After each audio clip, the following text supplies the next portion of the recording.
वो संचार के मामले में, सुरक्षा के मामले में ब्रिटेन के ऊपर निर्भर थे। इसीलिए जब स्वतंत्रता आई और अंग्रेजों ने कहा कि हम भारत को आजाद करेंगे और पाकिस्तान के रूप में, भारत के रूप में आजाद करेंगे, जहां मुस्लिम जनसंख्या है वो पाकिस्तान होगा, जहां हिंदू जनसंख्या है वो भारत होगा। लेकिन ये जो रियासतें हैं इनका क्या होगा, इसके बारे में कुछ नहीं कहा गया। लेकिन जब स्वतंत्रता अधिनियम आया, उस अधिनियम में कहा गया कि जो सारी रियासतें हैं आजादी के बाद स्वतंत्र होगी। अब ब्रिटेन का क्या उद्देश्य था इन रियासतों को स्वतंत्र करने का, यह कल्पना के बाहर है। लेकिन उस समय भारत के अंदर 562 रियासतें थी और 562 रियासतों में से 3 रियासतें बहुत बड़ी थी, जूनागढ़ की, कश्मीर की और हैदराबाद की। कश्मीर और हैदराबाद और जूनागढ़ को जिस प्रकार से मिलाया गया वो इतिहास। कश्मीर सबसे बड़ी रियासत थी और वहां राजा हरि सिंह का राज था। और ये बड़ा संकट जब आया कि इन सब रियासतों को कैसे मिलाया जाए।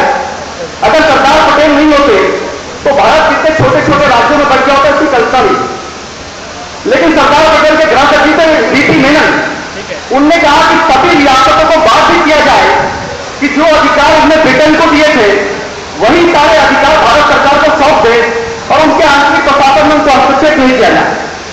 सारी रियासतें मांगती और कश्मीर आनाकानी करता रहा और अंततः 26 अक्टूबर 1947 को कश्मीर ने यह बात मानी जब उनके ऊपर आक्रमण हो गया कि हम भारत में विलय को स्वीकृति दे देंगे।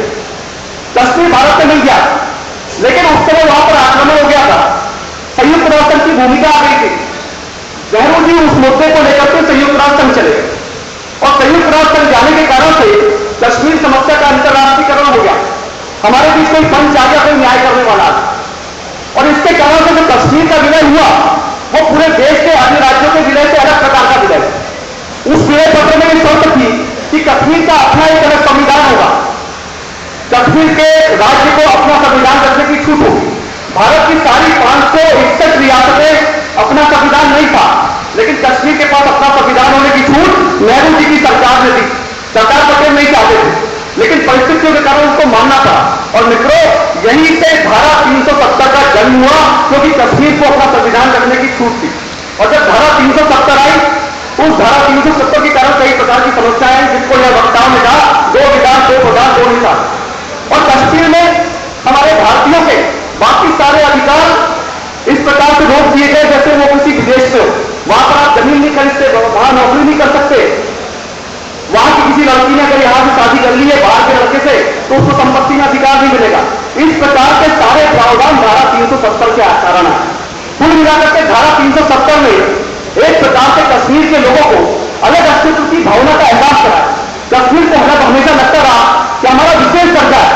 यद्यपि संविधान में जहां धारा 370 का उल्लेख है वहां पर यह लिखा गया है कि टेम्पररी है, अस्थायी है, लेकिन उस अस्थायी धारा के बावजूद कश्मीर को इतनी सुविधाएं दी गई। लगभग 1 लाख करोड़ रुपए अब तक कश्मीर को दिया गया। मैं आपको बताना चाहता हूं, कई बार लोग कहते हैं कश्मीर की समस्या आर्थिक समस्या है, इकोनॉमिक पैकेज दीजिए। कश्मीर को 94,000 करोड़ रुपए 3 साल पहले तक दिया गया और कश्मीर के एक व्यक्ति पे भारत की सरकार 11,000 रुपए खर्च करती है और बिहार के व्यक्ति पे 876 रुपए खर्च करती है। जब ये स्टोन साइटिंग की बात हुई, पूना का एक लड़का पत्रकार था, वो लड़का जम्मू कश्मीर में वापस आया अपने घर पर, पथराव में शामिल हो गया। एक मीडिया कर्मी से उसकी बात हुई, उस मीडिया के आदमी ने पूछा कि तुमको इतने पढ़े लिखे लड़के हो, तुमको नौकरी मिल गई, तुमको क्या आपत्ति है? उसने कहा हमको वो चाहिए जो भारत हमको दे नहीं सकता, हमको इकोनॉमिक पैकेज नहीं चाहिए। कश्मीर में आज गरीबी की दर 3.4% है, भारत में 26% गरीबी की दर। आज कश्मीर की समस्या गरीबी की समस्या नहीं है, कश्मीर की समस्या वहां के लोगों का यह मानना है कि हमको भारत से मुक्ति चाहिए। वो एक ही बात मानते हैं, आजादी का ओढ़ गई। और मित्रों, ये जो धारा 370 है इसने अलग अस्तित्व को जन्म दिया और उस अलग अस्तित्व की भावना ने पिछले 60 वर्षों में वहां पर अलगाववाद को हवा दी।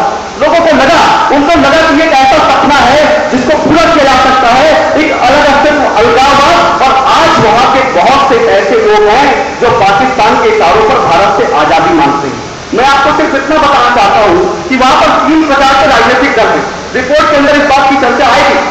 वहां 3 प्रकार के राजनीतिक दल हैं जिनसे भारत को निपटना है इस समस्या के समाधान के लिए। पहला दल है नेशनल कॉन्फ्रेंस। ये जो शेख अब्दुल्ला, फारूक अब्दुल्ला, उमर अब्दुल्ला की पार्टी है, वो कहती है हमको ग्रेटर इकोनॉमिक ऑटोनॉमी चाहिए, बृहत्तर स्वायत्तता चाहिए, बृहत्तर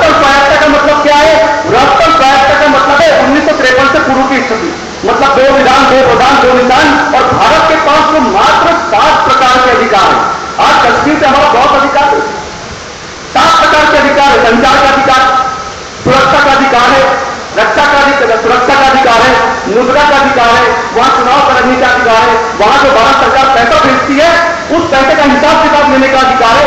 इस प्रकार के कुल मिलाकर 7 प्रकार के अधिकार, और इन अधिकारों में से कौन सा अधिकार कम करे ये भारत की सरकार को बताना चाहिए। लेकिन मित्रों, ये जो व्यवस्था स्वायत्ता है ये बहुत खतरनाक है। लेकिन जो दूसरी पार्टी है PDP, People's Democratic Front, People's Democratic Party, ये पीपुल्स डेमोक्रेटिक पार्टी एक शब्द कहती है, वो शब्द है सेल्फ रूल। महबूबा मुफ्ती उसकी नेता है, और ये सेल्फ रूल ये कहता है, उनके सेल्फ रूल की क्या परिभाषा है? उनका कहना है व्यवस्था ऑटोनॉमी जो दे रहे हैं, ग्रेटर ऑटोनॉमी जो दे रहे हैं, उस ग्रेटर ऑटोनॉमी से एक कदम आगे जाइए और पाकिस्तान की मुद्रा को जम्मू कश्मीर में वेस्ट कर दीजिए। मतलब जिस नोट के ऊपर जिन्ना का फोटो छपा है वो नोट उसी प्रकार से भारत के अंदर छपना करना चाहिए जैसा गांधी जी के फोटो वाला नोट भारत के अंदर चलता है। ये उनकी ग्रेटर ऑटोनॉमी। और तीसरा दल कौन सा है? तीसरे लोग कौन है? तो हुर्रियत कॉन्फ्रेंस के नाम से जाने जाते हैं, दिलानी हुए मीरवाइज। और ये सारे लोग 34 दलों का एक ढीला ढाला गठबंधन है, और इन लोग कहते हैं हमको व्यवस्था ऑटोनॉमी नहीं चाहिए, हमको सेल्फ रूल नहीं चाहिए, वी वांट आजादी।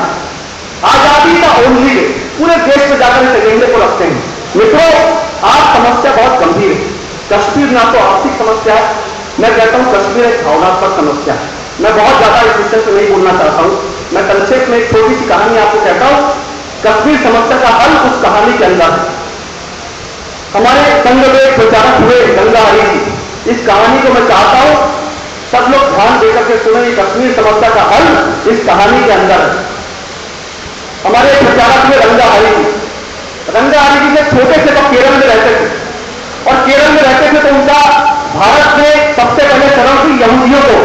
जो इजराइल एक छोटा सा देश है, वहां के लोग भाग करके केरल आए, भारत में उनको शरण थी, और उनका एक छोटा सा बच्चा, यहूदी बच्चा, उनका दोस्त था, इजराइल का बच्चा, 1940 के आसपास की बात। उस बच्चे ने एक दिन देखा रंगा हरी जी कि बच्चा स्कूल नहीं आया, तो रंगा हरी जी पूछने गए अगले दिन तुम स्कूल क्यों नहीं आए? तो जब वो पूछने गए तो देखा उसके घर पे भीड़ लगी हुई है। भीड़ को चीरते हुए अंदर पहुंचे तो उन्होंने देखा कि एक बुजुर्ग उस परिवार का मर गया है, और मरने के बाद उसके अंतिम संस्कार में कुछ रस्म हो रही है। रंगा हरी जी के मन में बहुत कौतूहल था, लेकिन देखते रहे। उन्होंने देखा कि उस घर का दूसरा बुजुर्ग अंदर गया, एक सोने की डिब्बी लाके लेके आया, और उस सोने की डिब्बी को उसने खोला, और जो देह बड़ी सी मृत शरीर पड़ा था उसके बुजुर्ग का, उस मृत व्यक्ति की देह के नीचे थोड़ी सी चुटकी पर फूट डाली उस सोने की डिब्बिया से निकाल करके। ये घटना हो गई। रंगा हरी जी वापस चले गए। अगले दिन जब वो यहूदी बच्चा जिसके दादा पढ़ रहे थे स्कूल आया, रंगा हरी जी ने पूछा कि तुम्हारे दादा के नीचे वो पाउडर जैसा क्या डाल रहे? रंगा हरी जी को बच्चे ने कहा हम इजराइल के लोग हैं, बरसों पहले 2000 साल पहले हमको हमारी मातृभूमि से निकाल दिया गया, और जब हम वहां से भागे हमारे हाथ में कुछ नहीं था, कपड़े भी नहीं थे, लत्ते भी नहीं थे, बर्तन भी नहीं थे, भांडे भी नहीं थे। हम लोग वहां से भागे तो अपनी इजराइल की मिट्टी जब हम भागे तो अपने वतन की मिट्टी अपनी मुट्ठियों में बांध दी। हमारे घर की महिलाओं ने उस मिट्टी को अपने आंचल में बांध दिया। हम भागते भागते दुनिया के दूसरे कोने पर आ गए, हमको सही शरण नहीं मिली। आज 2000 साल हो गए, अपनी माटी को, अपने वतन को तरसते हैं। ये 1940 की बात।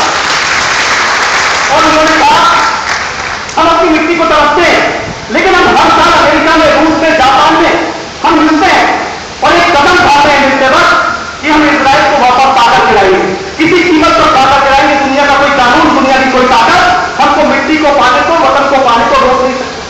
हम हर साल मिलते हैं, और जब मिलते हैं और जब विदा होते हैं तो ये कदम खाते हैं अगले साल इजराइल में मिलेंगे। मित्रों, 8 साल के भीतर 1948 में वो इजराइल स्वतंत्र हुआ। वो इजराइल स्वतंत्र हुआ, इतना छोटा सा देश था, चारों ओर उसके मुगल शासन, मुस्लिम शासक थे। वो इजराइल स्वतंत्र हो गया। ये मिट्टी की कीमत है मित्रों। एक हमारे वो हुए दिलीप कुमार साहब, उन्होंने 15 साल पहले बयान दिया था कश्मीर बंजर भूमि है, भारत पाकिस्तान क्यों लड़ते हैं, अगर पाकिस्तान को चाहिए तो ये बंजर भूमि दे।